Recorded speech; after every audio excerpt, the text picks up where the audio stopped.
来继续来看艺人杨丞琳进前就中国的节目，讲伫台湾食海产是贵松松，引发着大风波。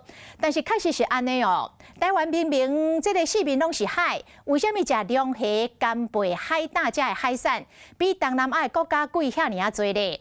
台中区议会讲，上主要是因为台湾人的收入比东南亚较悬，所以进口盘商会来调整进口海产的品质甲价效。再加上有一寡海产台湾沿海掠无，所以运输甲进口的费用自然就要消费者来负担咯。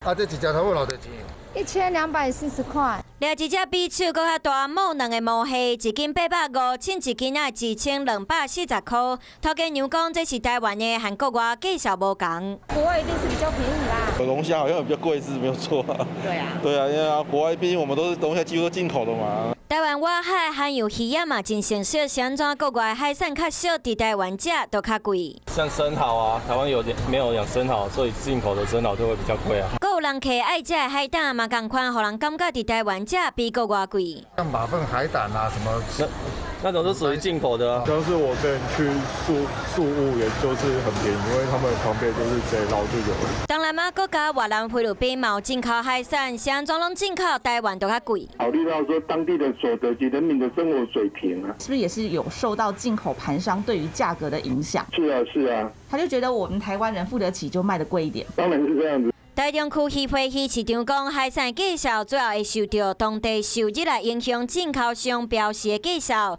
想要食到较俗的海产嘛，毋是无，只要是伫台湾沿海会当掠到的，亲像明虾、乌鲷、巴郎，拢是真受欢迎的海产。第三季食嘛是真俗，阁真优质。